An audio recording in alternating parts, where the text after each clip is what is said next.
Hey y'all, how many of you guys out there are like me and you're always looking for the next chicken recipe? I feel like there's a million ways to do it, and yet I'm still looking for new recipes.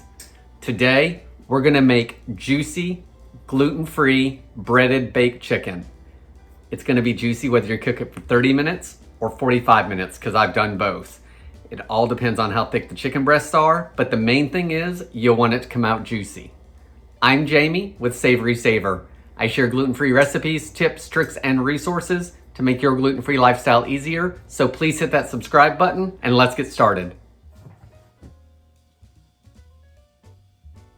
Okay, y'all, so to get started on this recipe, and this recipe is a little bit off the rails because the main thing you want to learn is the method and not necessarily the ingredients I'm using. So definitely take this recipe and run crazy with it. And just remember the main ingredient that will help keep it juicy. So to start with, I'm using a glass baking dish today, but you can put it on a pan or whatever you have that you like using. I am going to use a little bit of nonstick spray, so I'm going to spray the bottom of it. Let's put that off to the side. Next, I've got our chicken and I've already prepped it. So it's just over a pound of chicken breast. You can do this with any amount of chicken. Pound and a half, 2 pounds. Just adjust your breading and the dredge that we're gonna make. So I've just taken the chicken breast, I've pounded them out relatively thin, maybe an inch and a half, and then cut them in half, basically for portioning more than anything. I've done it with full chicken breast before, it still works. It works with the ones, if you don't wanna pound them out, just adjust your cooking time. I've never dried out this chicken, guys. I've cooked it for a half hour with thinner breasts. I've cooked it for 45 minutes with thicker breasts. It really doesn't dry out. So if you cook it and it dries out, it's gonna surprise me. So we've got this ready. Let's put this off to the side. So now let's make our breading. And I'm going to just take a small bowl just because all the breading, when I use a smaller bowl, as long as everything fits in, then the breading goes back down to the bottom and I find myself being able to use less breading. Today, I'm gonna use these gluten-free rice crumbs from Trader Joe's. We've used these for this before. They come out really, really good this way, but use any kind of gluten-free breadcrumbs that you like. And then I also like to make more if I don't have enough instead of wasting breadcrumbs if I can help it. So I'm gonna put out what I think I need, 3/4 of a cup to a cup. And then I'll make more if I need to. So now I wanna season up my breadcrumbs. So I'm gonna put a little bit of garlic powder in here. Guys, this is all to taste. If you don't wanna season your breadcrumbs, don't. Put some Italian seasoning in there.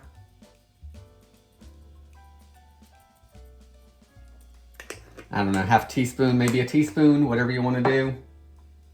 I will try to get some amounts for you guys. If you like cooking by amount until you get comfortable with it, I'll try to get some amounts down in the bottom, either in the description itself or the link to the printable version. Let's put a little bit of onion powder in this. We want to make sure our chicken's seasoned all the way through, and all of this is going to help. Salt and pepper, of course.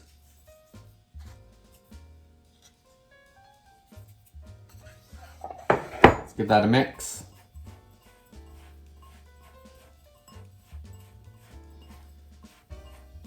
Once you mix it up, if you don't feel it's enough seasoning in there, add more. Put that to the side. Let's get a bowl to mix up our wet ingredients. And guys, this is the key that I think to the juicy chicken is mayo. Whatever kind you like. I'm using Hellmann's, use store brand, use Duke's. Whatever brand you really like, use it. It's gonna keep that chicken moist. It's gonna give it flavor. It's gonna coat it well. It's gonna help those breadcrumbs stay on here. Mayo. So let's see how much. You just need a thin coating on it all, so maybe half a cup to 3/4 of a cup.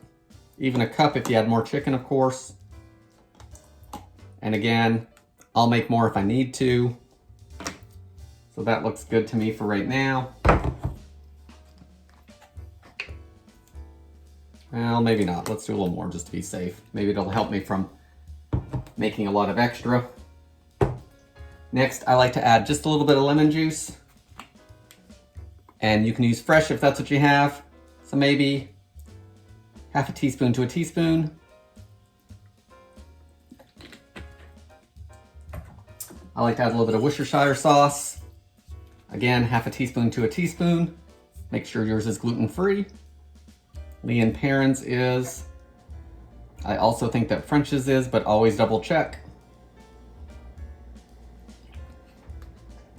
And then let's add some of that same seasoning. So garlic powder, onion powder,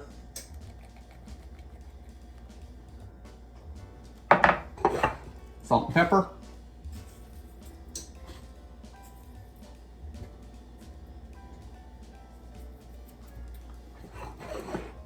let's give it a good mix, and I think I'm going to use a whisk for this.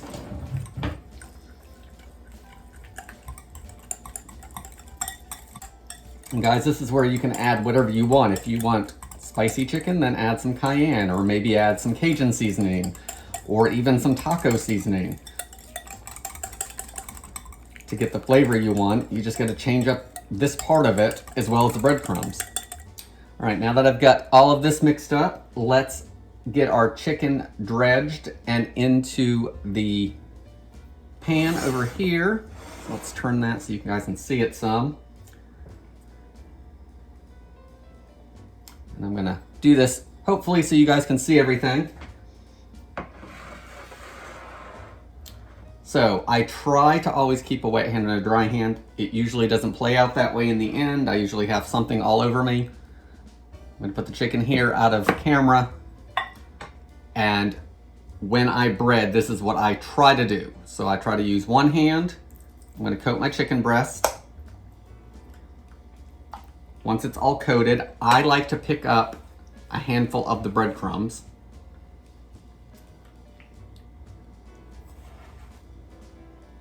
So pick up your breadcrumbs, drop your chicken in, and then cover the top of it.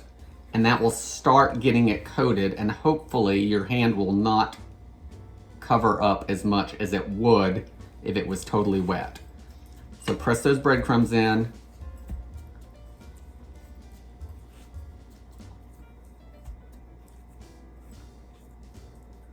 And then transfer it to your pan or your baking dish.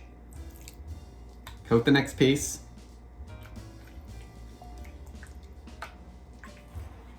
Again, pick up your handful, put it across the top. Get those breadcrumbs pushed into that.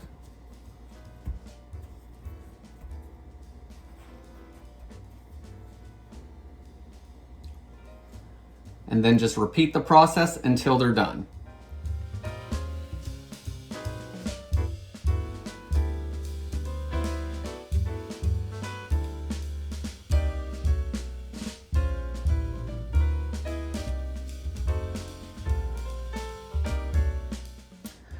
Guys, once all your chicken is breaded, we really didn't have that much dredge left, which is nice. That means we're not wasting a whole lot of ingredients, and we had plenty to cover. So that's why it's important to kind of go by your eyeball and see how much chicken you have and how much you think it's going to take to coat, instead of following the listed amounts step by step with this recipe. And then as far as the breading goes, we really didn't have that much of that left either. And a lot of times what I like to do is I'll look at my chicken, see what's coated and what's not. If it needs a little more, sprinkle it on, because we can't use these again, so we might as well use what we can. So by all means, sprinkle some extra on there if you see it, that it needs it.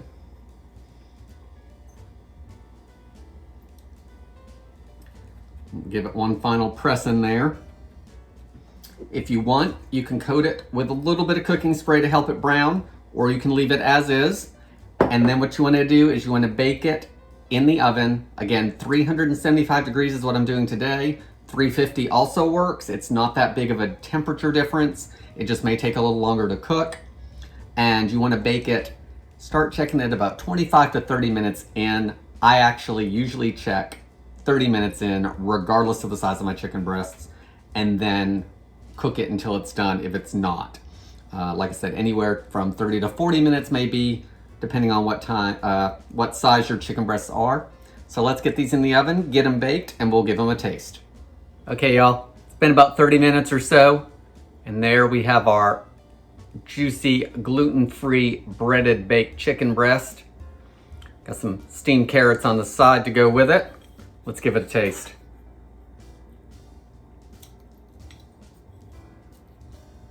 I don't know if you'll be able to see how juicy that is on camera or not. Guys, this chicken has so much flavor in it. That mayo and everything we added to it, the lemon juice and the Worcestershire sauce and the garlic powder and the onion powder really makes a difference. So make sure to season your mayo well. The extra seasoning we added to our gluten-free breadcrumbs make a difference. The Italian seasoning, the garlic powder and the onion powder, season all that stuff up. We didn't even season the chicken, we left it as it is. Just make sure that your chicken is patted dry so that mayo clings to it. Guys, I hope you give this recipe a try. I hope you enjoy it. Leave your comments below on what you like for baked chicken breast. I'd love to hear from you. Please consider subscribing, and I hope to see you on the next video. Thanks, guys.